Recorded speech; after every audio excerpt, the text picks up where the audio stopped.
This is the Moonlight Graham Show, a freewheeling conversation with the role players, the underdogs, and guys with flat-out great stories in sports.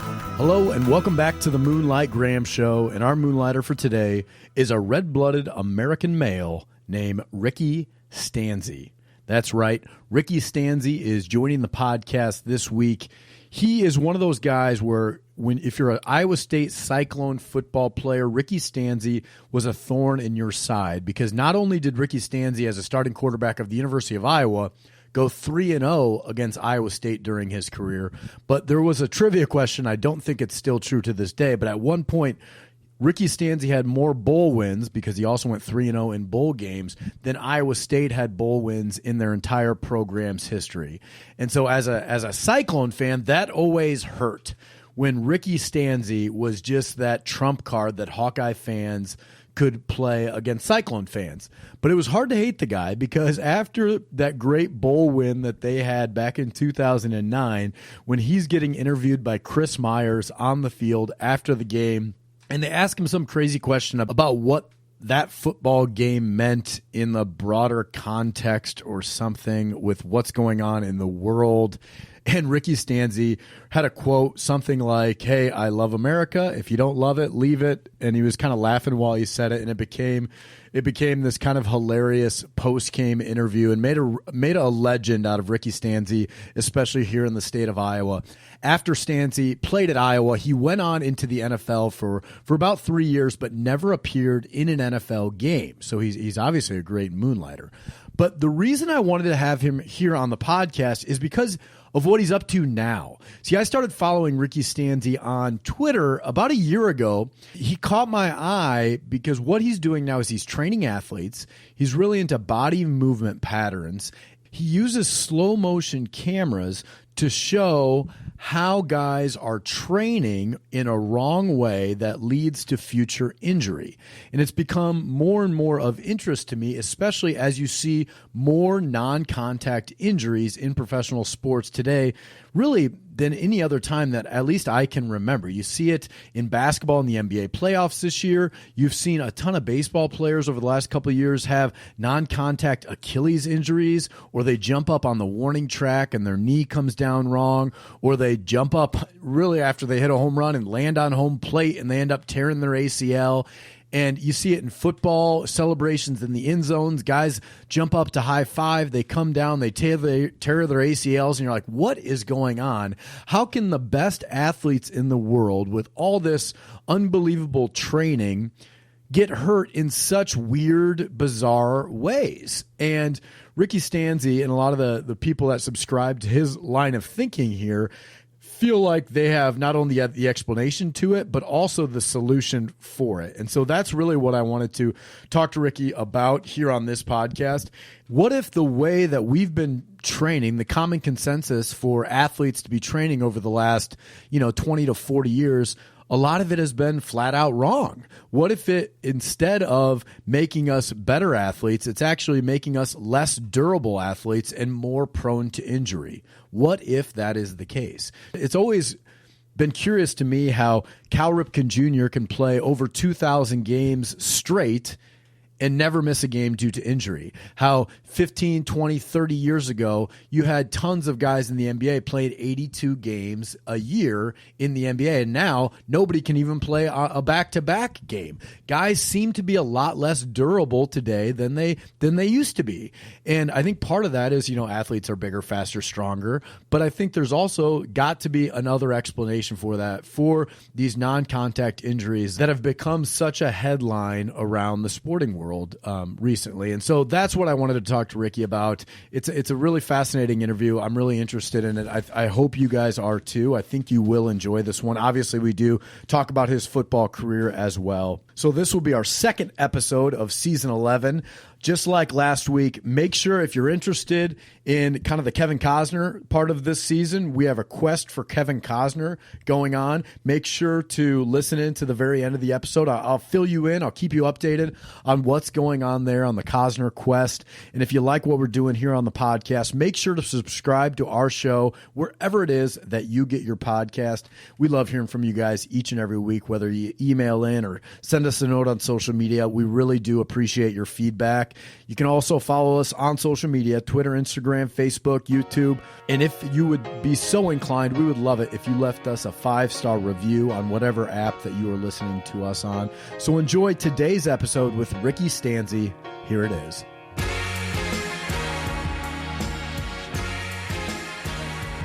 You're one of those guys where Hawk fans for years have been saying, you got to get Ricky Stanzi on the podcast. You've become like an Iowa Hawkeye football legend, not only for your great career, but also like that interview you gave after the Orange Bowl. I mean, what was that? The 2009 season, but early 2010 became like legendary, especially among Hawk fans. Yeah, it definitely took a life of its own. I can definitely agree with that one, because to this day, that thing is still, as we're doing right here, it's still being rehashed. And it's fun, man. It's, the Iowa fan base is incredible. Just being in that state, and really all eyes are on Iowa football, college football there. So it's treated like a pro team. Saturdays in Kinnick are wild, and the love from the fans inside the stadium, the love for the fans when you're away from the stadium. And then not only that, when you're done at Iowa and you move on, it's still there. They're still enthusiastic. They're still as excited about the old days as they are of, the future season. So it's a really fun, fraternity or place to be a part of, because of that fan base just makes it a little bit more electric, and they always appreciate their Hawkeyes, whether it's, past, present, or future. And I'm very fortunate and very honored to have been able to play football there. It was really cool to not know a lot about Iowa growing up, but having watched the Big Ten, I always knew that atmosphere was where I wanted to be. And, Coach Ferentz and Coach O'Keefe, when they recruited me, I love those guys since day one. And they were such big role models for me. So I'm truly blessed and truly honored to have been able to go there. Let's talk about that quote, though. I want to talk America. If you don't love it, leave it. US number one. Like if you were playing back in the name, image, and likeness days, how much are you making off of that quote? Well, I remember when the quote went down, and it was one of those situations where it was an interesting question, and I kind of was just at the moment trying to find something clever and to put together. But I was just kind of letting it, putting out there as like, everybody's America. It's a win-win, right? We got it's the best. It's great. And so kind of just a fun, happy moment for all of us anyways. But right after that, you go to like Shields Sports, Shields Sporting Goods, and there was like t-shirts that had the Iowa, state outline, love it or leave it, all different designs and stuff that came up. So yeah, I've been getting that question, quite a bit lately because of the NIL stuff coming out, and people, pondering, well, what would it have been like back then? I think that's one of those moments that everybody looks to where it's like, oh, you could trademark that. You could slap that on a bumper sticker, put that on a t-shirt, which people did. Yeah. Yeah. I mean, you talk about the Hawkeye fan base, and I'm not part of that fan base. I grew up a Cyclone fan, and I went to UNI. And so I probably cheered against you every game that you played, but you got the bragging rights. One of the best bragging rights ever is you were 3-0 in bowl games, and you were 3-0 as a starter against Iowa State. Like, as a Hawkeye quarterback, when you look back on your career, are those the things that when people start talking crap to you, are those the things that you go to?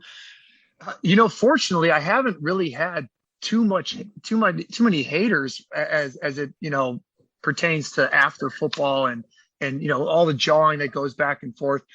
Obviously the wins are, they're great memories, and there's so many good memories associated with winning games, whether it's on the road or at home. And we've already kind of talked about that atmosphere of Kinnick. But, when I look back on my career, the thing that I always think about is really the locker room, the camaraderie, being with your teammates. That's such a moment that it sticks out. And I think it's it's so personal to each player because those are kind of that's the in between, the stuff you get to see on TV. That's where all the hard work goes in. And so those moments that you have where you're able to beat Iowa State, and it's such a ferocious, a competition between both teams, whether you're at Kinnick or you're down in Ames, the atmosphere is amazing to be a part of. So those games stick out, those big games versus Iowa State, those big games versus a Michigan State, a Penn State, whatever it may be.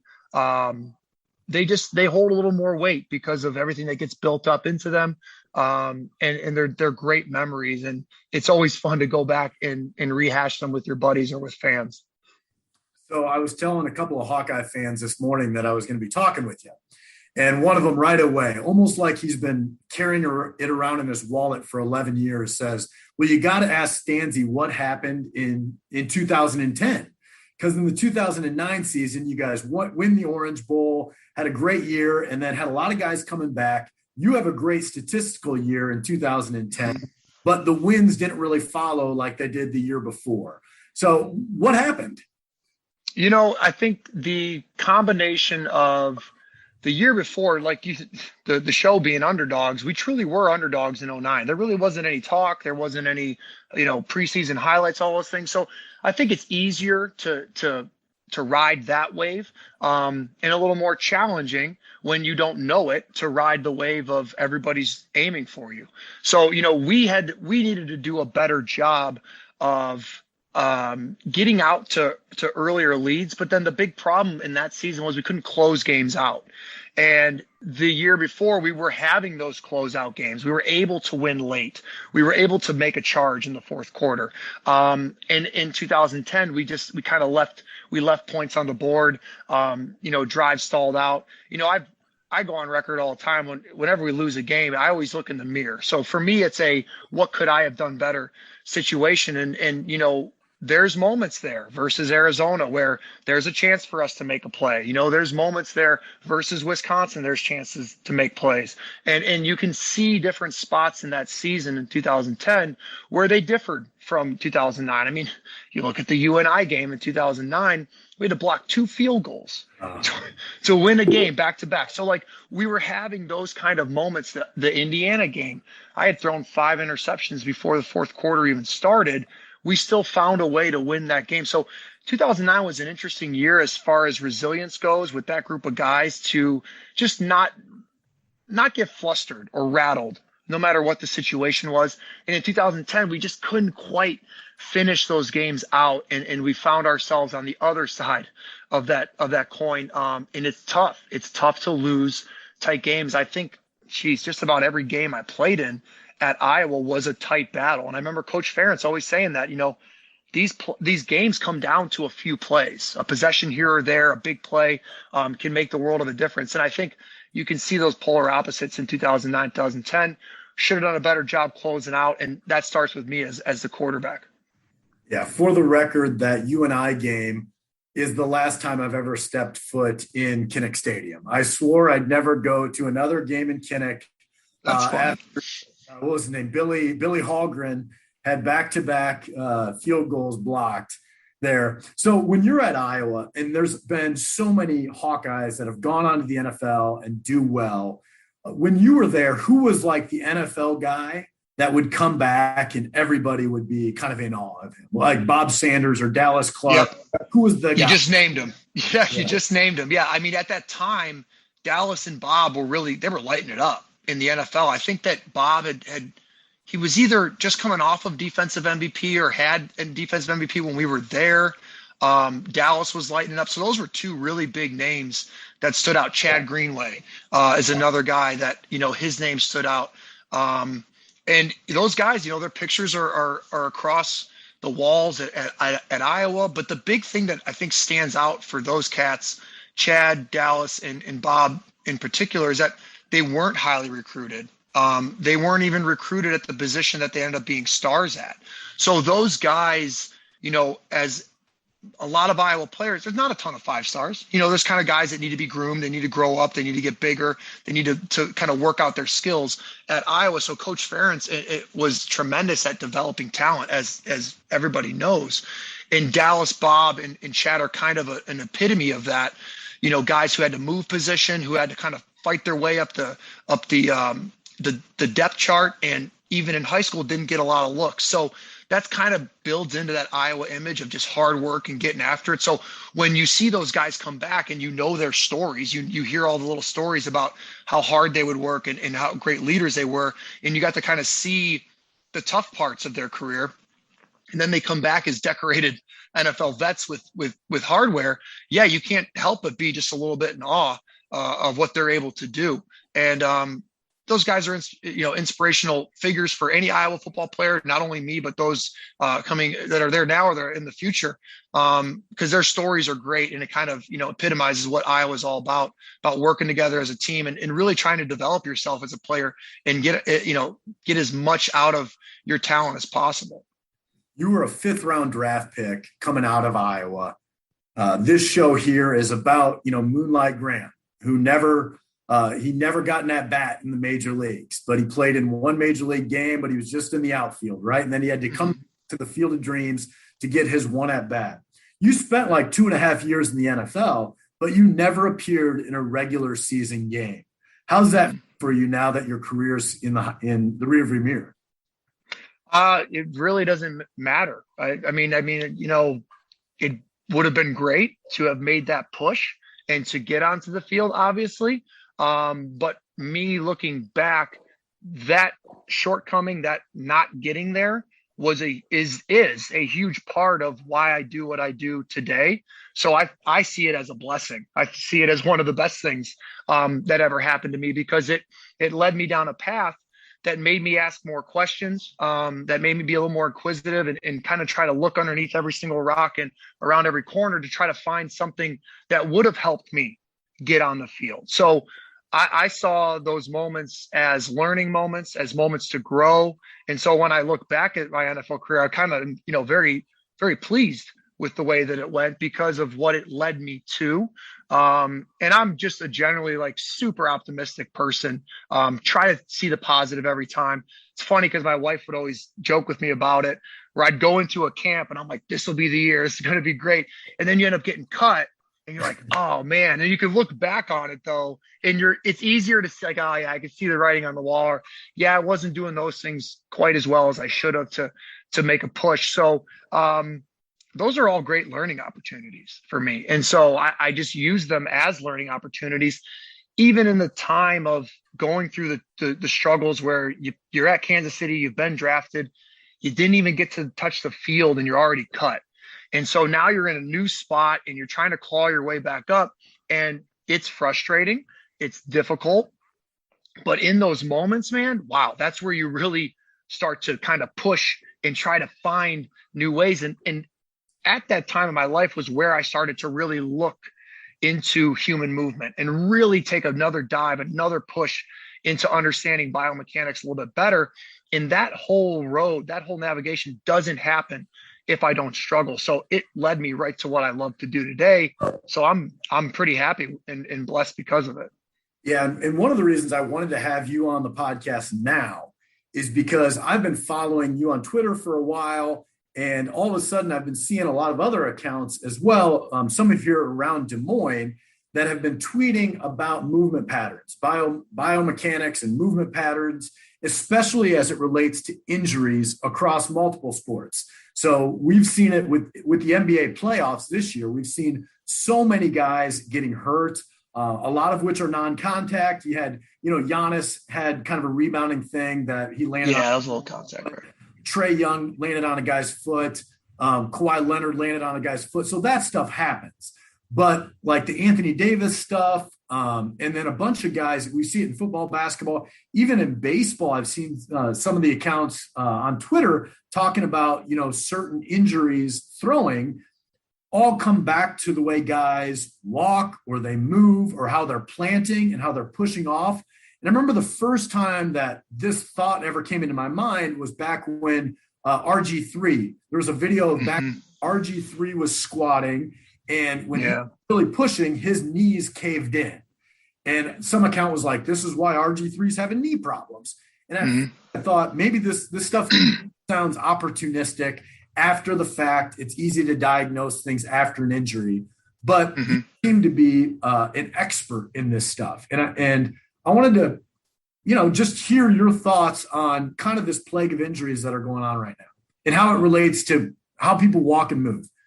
Yep. Yeah. So it's a question that is obviously being asked, like you said, not only at the youth level and the high school level, but it's being asked at the highest levels, right? The places that have the best care and the best people in the world looking after them. So it's not only in the sports world too, it's the general population, right? We all have family, friends, relatives, whoever it may be. We know they need a new hip, they need a new knee, their back's, hurting them, and they're not even athletes. They're just living their regular lives. So the question, it really takes a lot of unpacking, because what you're talking about is a lifestyle issue, sort of how we're looking at movement issue, what lens we're using.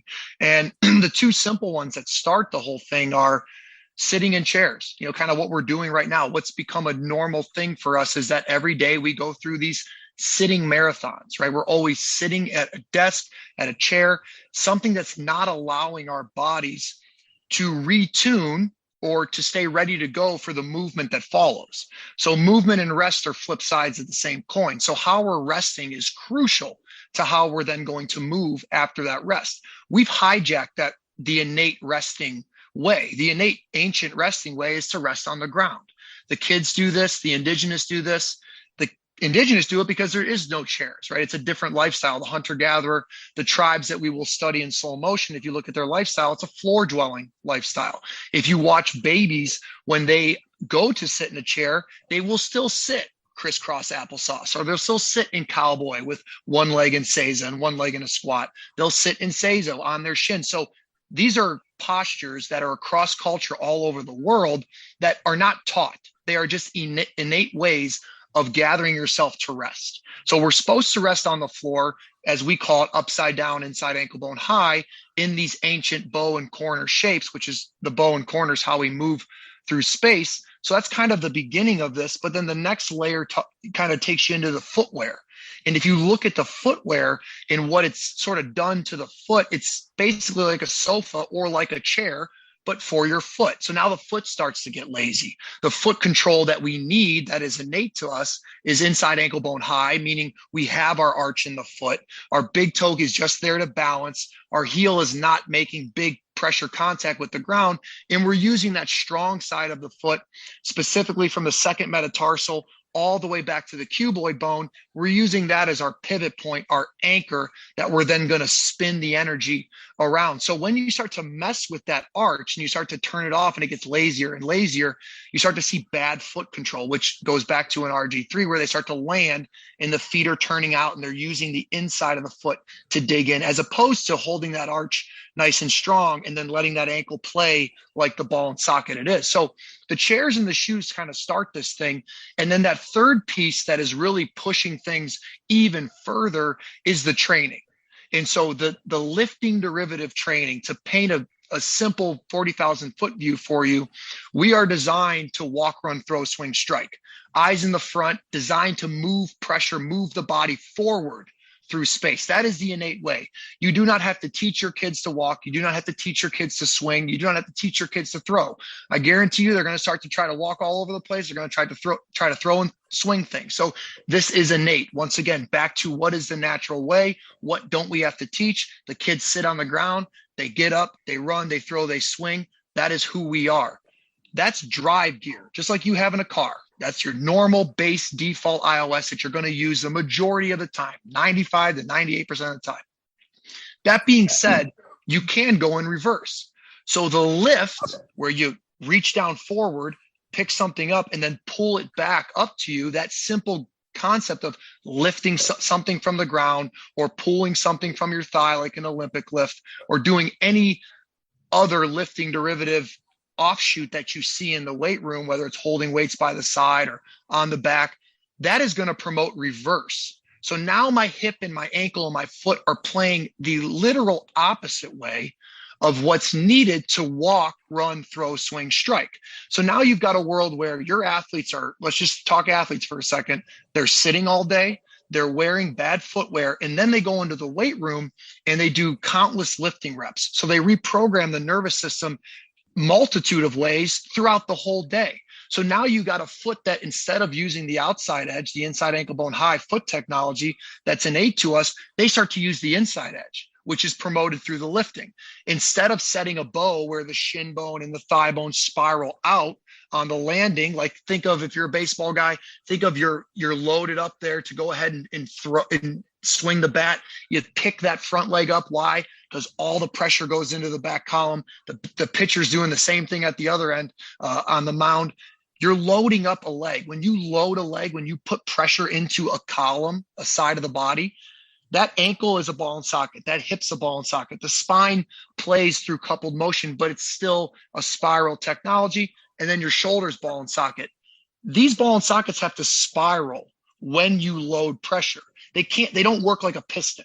So they spiral to load pressure, to build pressure into the column, and then they spiral back around the corner to release that pressure. So that spiraling mechanism is being messed with, either being diminished by telling people to stay in straight lines, or being told to go the opposite way by making an athlete deadlift, back squat, any power lift derivative, any Olympic lift derivative. You're taking their hips and you're moving them the opposite way, their ankles the opposite way of what they need for forward movement. So those three things are what we believe is pushing so many injuries into the athletes' nervous systems.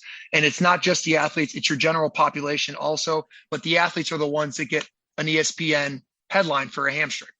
So should I stop deadlifting, squatting, and I'm a 35-year-old yes. guy now. So just stop. Yes.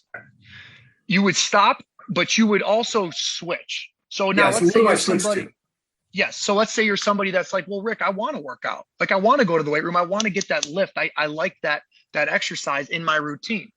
That's perfect. We can now train in a way that pays homage to this forward gear that we're talking about. So instead of you picking that barbell off the ground and kicking the hips into reverse, we're going to put that barbell on its head.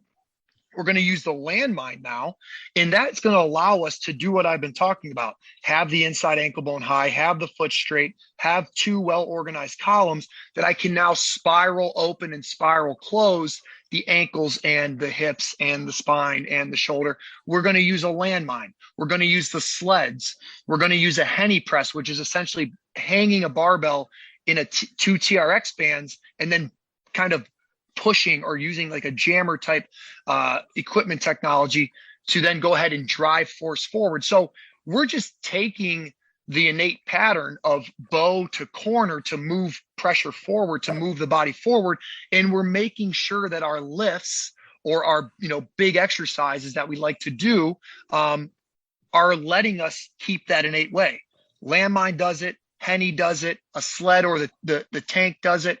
And those are really the main things that we'll use to train our athletes, coupled with putting a weight vest on. Doing a simple go-to exercise with a weight vest on makes everything that much more difficult.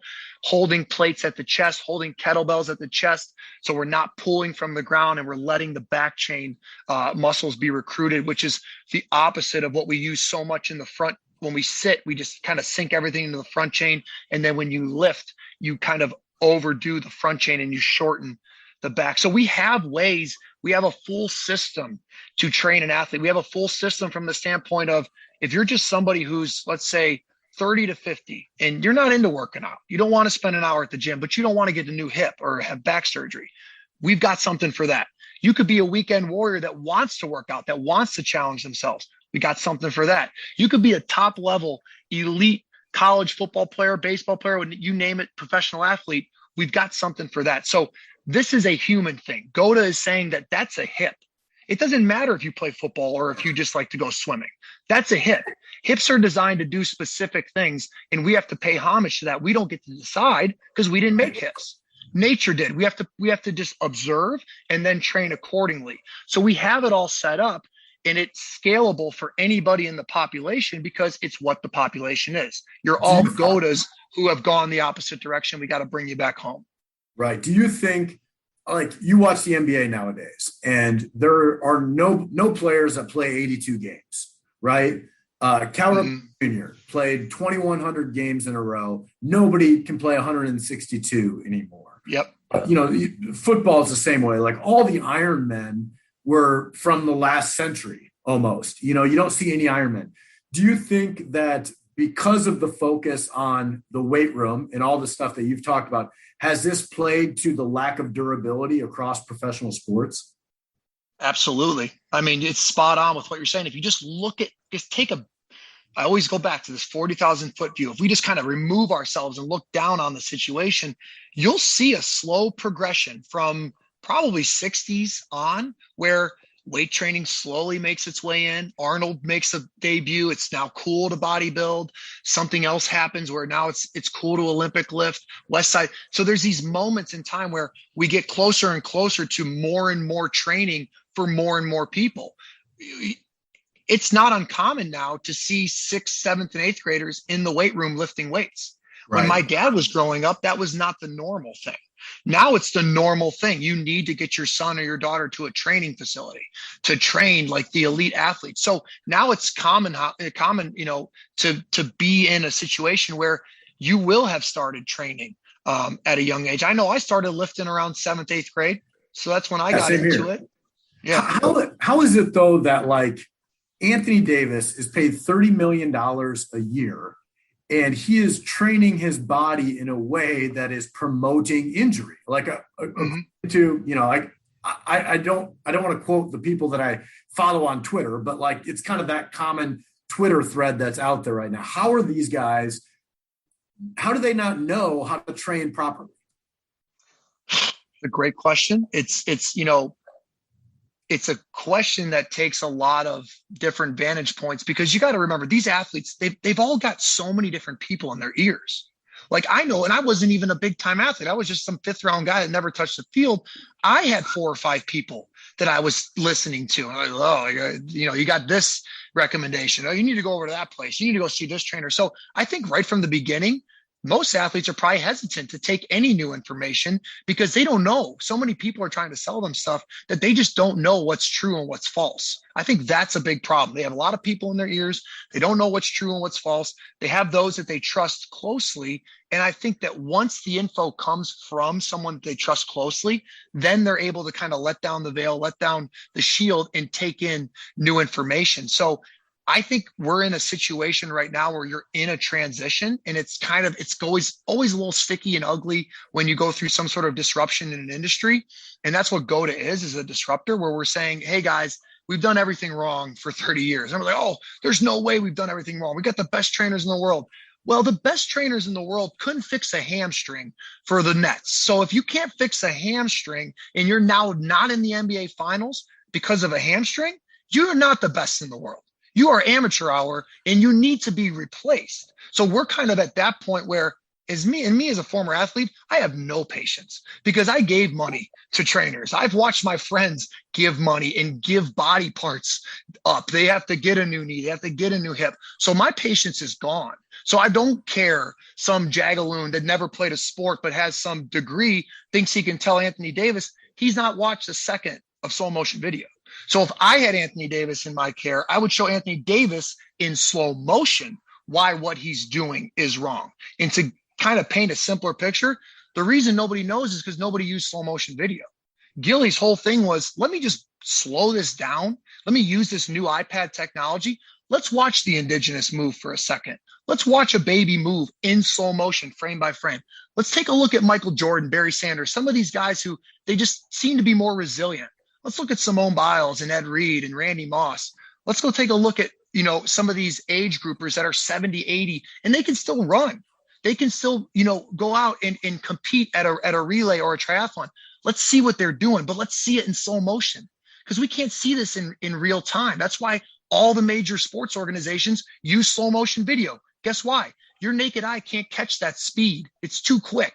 So you need to slow it down to really take a peek under the hood and see what is happening at the ankle level, at the knee level, at the hip. What does it all mean? How do we train it better? The athletes are just doing what they're told, and what everybody that is telling them has been trained in is deep. And it goes way back to academia's blueprint. It goes way back to all these false narratives of brace your core, tripod foot, triple flexion extension, all this nonsense that the second you put it in under slow motion and you scrutinize it, they all fall apart. So we are in this phase of re-educating athletes, and it will take time, but eventually it'll be like so obvious to them, like, of course I've got to be inside ankle bone high. Of course I got to set a bow, because if you don't, we've already seen what happens from that. And you'll continue to see it because the video quality is not getting worse and the video library isn't shrinking. There's going to be more ACL shreds and more Achilles shreds until people finally say, yeah, maybe these guys at GOAT are on to something. Now, when you mentioned Michael Jordan, Barry Sanders, some of these naturally gifted legends just seem to move differently than everybody else, right? Modern day guy, who is a guy that you watch, maybe doesn't matter the sport, that just seems to move differently? Like I was watching baseball last night, and for Fernando Tatis Jr. Stopped for the Padres. He's so fluid. His body just seems to work in a way that, like, my body doesn't work like that, But who's a guy that you watch is like, man, it's beautiful to watch that guy or girl move? One of the two guys that really stood out in the NBA, and this was a few years back. And now I always say this to people, I'm like, listen, we're selling you or showing you behavior. So it's the inside ankle bone high behavior. Don't get too enamored with the athlete, because everybody's a GOAT out of the womb. It's just dependent upon how much you lose on your way throughout life, depending upon the circumstances. So two people that stood out right out of college was John Morant and Donovan Mitchell. Trae Young's another one where if you look at them move, they've got the straight feet, they've got the inner ankle bones high, they're setting a bow, they're cornering it. Now, if you look at some of them and who they're training with, that isn't something that I wouldn't train the way that they're being trained. So that's why you start to see these GOATs start to get decoded, because now you have a GOAT and you're slowly taking away their innate iOS. The more deadlifts and the more straight leg core brace nonsense you give them, you start to take that away. But you'll see it in baseball. Who's the guy for the Angels that's just been lighting it up? Is it Shohei? I'm probably pronouncing it. Yeah, he's a guy who you watch that front leg, he corners that front heel where his heel is away. So he's kind of packing all that energy into his bow. You see the behavior show itself. So Ichiro did that too. Yeah, you see that Juan Soto's another guy who will corner that front leg and help pack energy into the backside bow. The GOATs are becoming less and less, which is sad to say, because so many young athletes are already in a specialized training, in 8th grade. So it's easy to lose it. But when you start to watch people's stories and you see where they came from and what they did when they were younger, and you kind of put it together, you see how some people can avoid a really big decode. Maybe they had a certain way that they rested. They always rested on the ground, or they stood the correct way. They etched in that walking pattern correctly at a young age during adolescence. So everybody's body's going to, have to respond. Everyone's nervous system has to respond to their environment, but each person's environment can be different. So whatever's in your environment, the more WOTA you have there, the quicker you will decode. The more GOAT that environment is, the longer you can hold on to your innate iOS. And that's kind of what we're trying to get people to see, is that, you can keep this pattern all the way through your life. And that will allow you to not get that ankle or that hip replaced. Another one that you got to say her name is Simone Biles. Simone Biles is, she's the GOAT. And if you watch her move, it's inside ankle bone high, bows and corners. She's something else, and especially in slow motion. And you get to see the foot. Obviously, they got no shoe on, no sock on, so you really get to see the foot action in the gymnastics world. So that's another athlete that stands out, that's still doing it to this day. But the NFL, it's tough. I know how everybody that comes out of college, we know how they trained. You know what they did. They were deadlifting, they were powerlifting, they were Olympic lifting. You'll see guys that still have a lot of the behavior left, but have lost certain parts of it. The feet get a little crooked. The hip can't quite corner like it used to. You start to see the hamstring injuries happen, maybe an ACL. But I think basketball and baseball are probably the last two sports that have kind of now started to get a push into the powerlifting and Olympic lifting world, which is why you're seeing a pretty uncommon amount of injuries in baseball for a sport that shouldn't really beat you up too much. There's no true, contact running into people. Yeah. I mean, for sure in baseball, you have the Tommy John stuff, which you're just putting so much torque on ligaments and stuff that, we're just hitting like kind of the limits of what the body can hold. But even more so than that, you're just seeing guys with hamstrings and calves that can't play more than 3 games a week anymore. Like Josh Donaldson on the Twins, it's my favorite, and he played for Cleveland, for a while as well. That guy can't play five days in a row. It's unbelievable. Mm-hmm.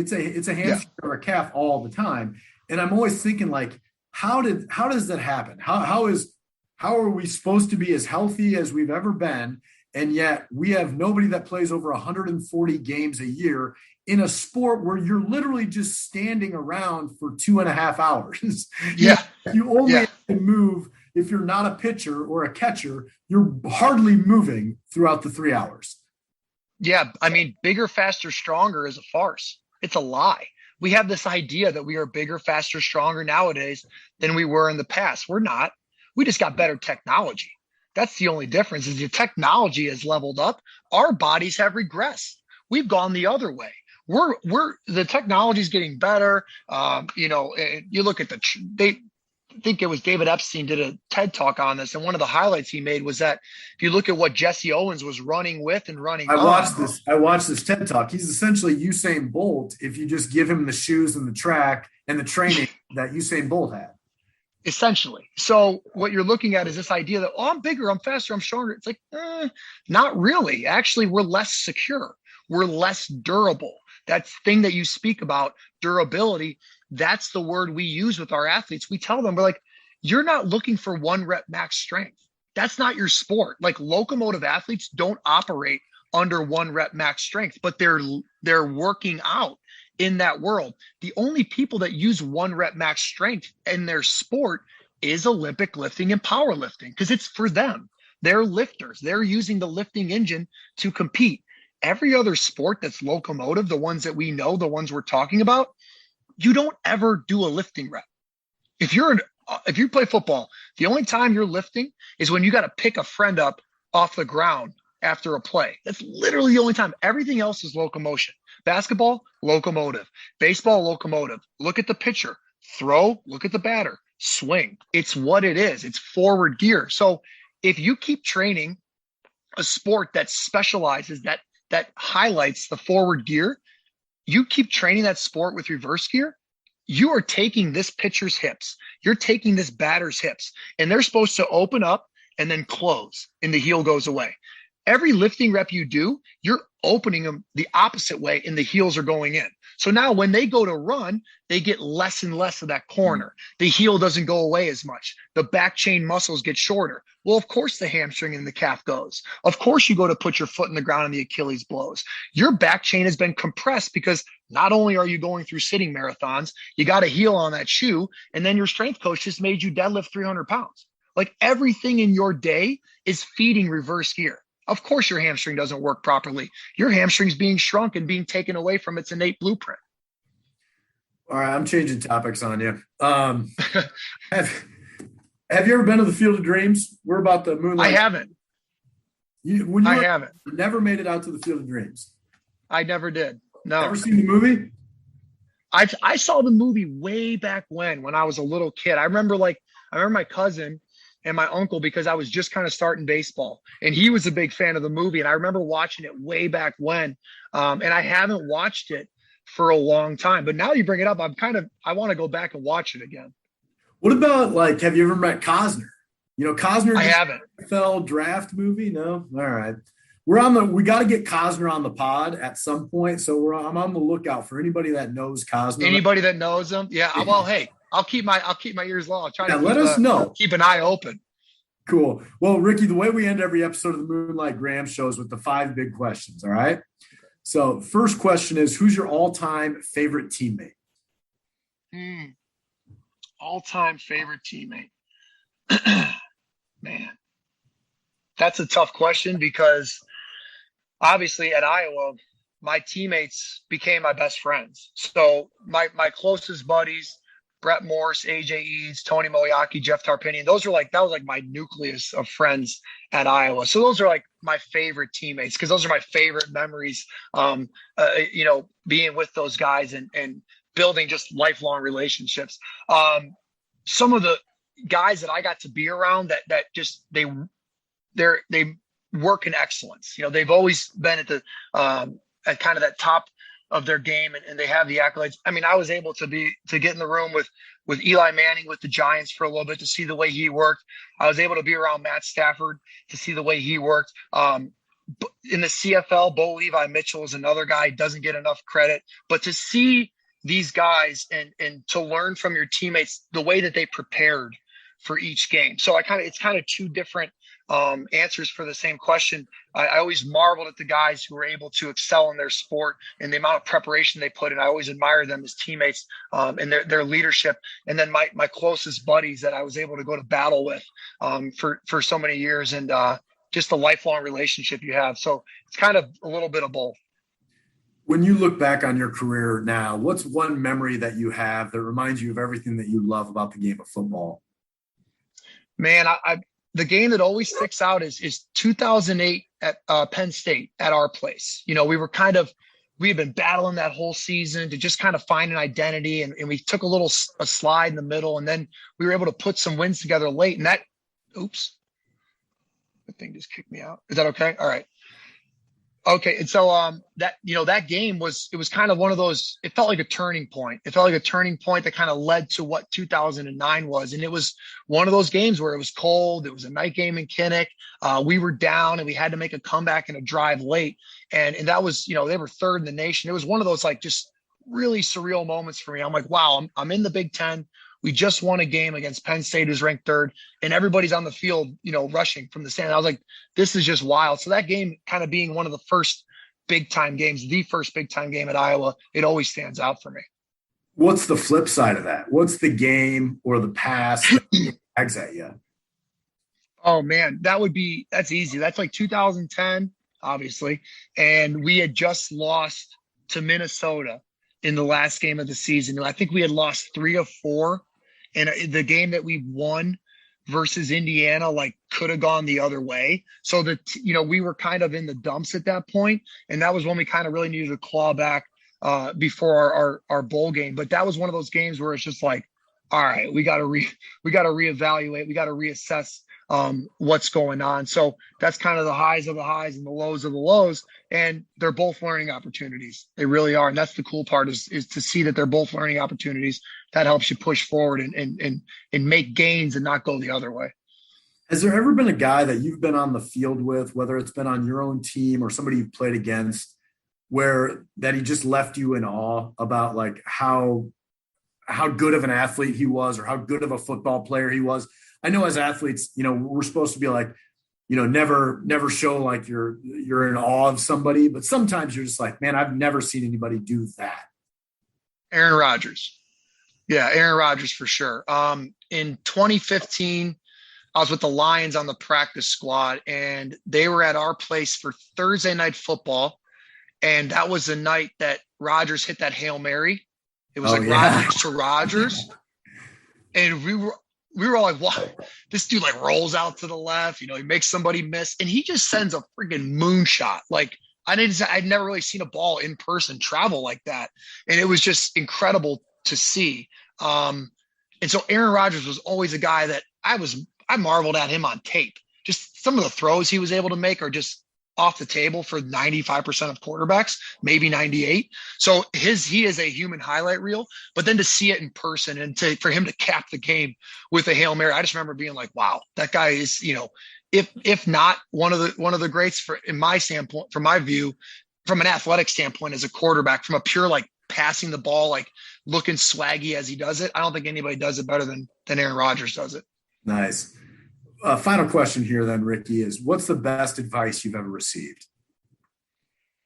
That would be look in the mirror, not out the window. That was Coach Doyle that told me that, our strength coach. And it was basically after a loss, after, something tough happens, don't be the person that's looking out the window saying, who can I blame out there, right? Who can I put this on? Instead, go to the mirror and change from within, right? Find something that you can do better, that you can improve upon. And that's something that always stuck with me, and it made so much sense.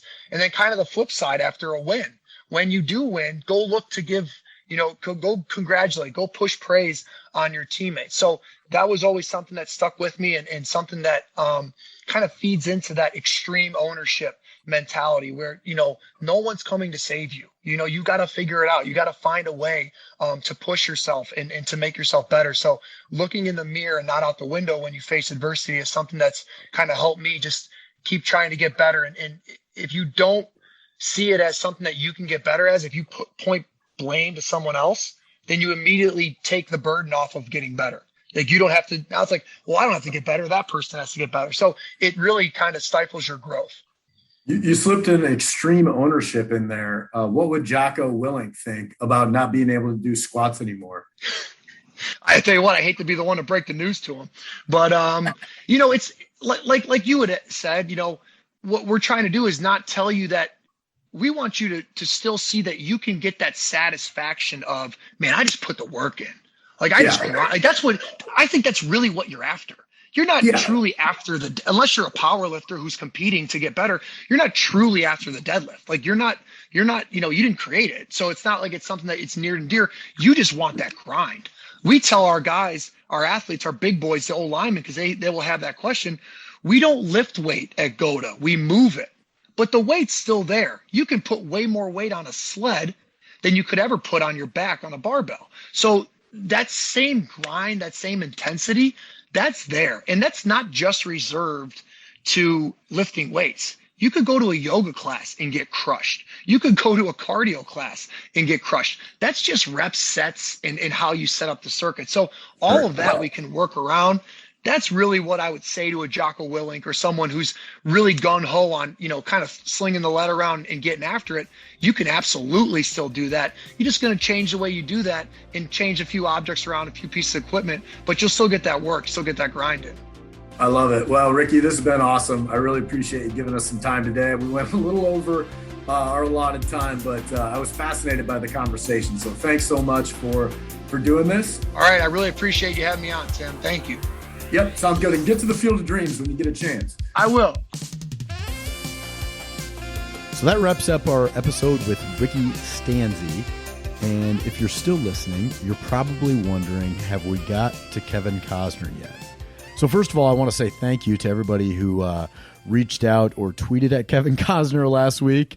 I really do appreciate it. What we're trying to do here is build a little bit of momentum. We want this to kind of be a grassroots thing where, we're our team here at the Moonlight Graham Show, but also the Moonlighters out there, build a little bit of momentum to get Kevin Costner here on the podcast, his rightful podcast home at the Moonlight Graham Show. I did have multiple people reach out last week that have had some contact with Kevin Costner before, and so that's good. So I think we do have a couple of angles to Kevin Costner to reach out to his people, whoever his people are, to make some inroads. Not sure if we'll hear back. So before we kind of take those risks and kind of shoot our shot, if you will, I do want to try to get a little bit of grassroots effort going. So this week, I'm going to try to reach out on my own to some of his people as well. But if you're so inclined to continue to reach out to him, I would appreciate it. Obviously, I asked Ricky Stanzi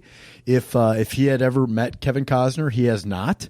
So we're going to continue to ask every episode or every guest we have on this season of the podcast if they've met Kevin Costner. Do they know a way to Kevin Costner? Because our goal here is to wrap up season 11 with Costner on the pod. That's the goal. I think we made a little bit of momentum this week through social media, through people reaching out. I think we have some good people on our side, but it's going to take some work. Obviously, we set this goal in mind knowing that Costner's not the type of guy that just jumps on podcasts or sports talk radio or things like that all the time. I knew he was hard to get to. He's hardly ever on podcast. He's hardly ever doing radio interviews, even if he's promoting something. So this is going to be a tough get, but I think we're up for the task. And so kicking off season 11 of the podcast last week. It was a great week. We had a really, really good week of downloads, good week of activities, a bunch of new subscribers. I think one of the funny things about this podcast is following our download activity. Obviously, we typically release all of our episodes on Tuesday morning. So obviously, we get a big hit of downloads on Tuesday, another big hit of downloads on Wednesday, and then Thursday, it's a little bit less. Friday, for some reason last week, was our lowest day. We had like 69 total downloads on Friday of last week, which was kind of interesting because then on Saturday and Sunday had over 4 times that amount for both of those days. But for whatever reason, we only had 69 downloads on Friday, which I thought was interesting. So each week of this season, I'll let you guys know what our lowest podcast download day of the week was and how many downloads that was, because sometimes we have some really, really big days, hundreds and hundreds of downloads, and then other days we might have 69 or 80 or something like that, which is really low. And it's always kind of funny to me over when people download our episodes, when they listen to it, how long they listen to it. And I know that our audience has always been interested in that as well. Thank you guys so much for continuing to follow the podcast, for tuning in on season 11 here, for helping us out in the Kevin Costner quest. Special thanks to our team here at the Moonlight Graham Show, Brendan Gargano, who does all of our artwork, Brian Samvig, who does all of our post-production. If you're looking for a house down in Kansas City, Brian Samvig is your realtor guy. If you need a financial advisor down in the Kansas City area, or really here in Iowa too, my brother Andy Flattery can help you out there. He's on the Moonlight Graham Show team. Neil Flattery is our expert accountant. He is our CPA. And then, of course, the trusted co-host, Tom Griffin, the greatest middle school football coach of all time, is our trusted co-host. So special thanks to our team on the Moonlight Graham Show. We will be back with another episode next week. So I'll leave you now with a quote from Kevin Costner's character of Robin Hood in the cinematic classic Robin Hood, Prince of Thieves. I've seen knights in armor panic at the first hint of battle, and I've seen the lowliest unarmed squire pull a spear from his own body to defend a dying horse. Nobility is not a birthright. It's defined by one's actions. Thanks for listening, folks. We will see you next week. This is the Moonlight Graham Show, a freewheeling conversation with the role players, the underdogs, and guys with flat-out great stories in sports.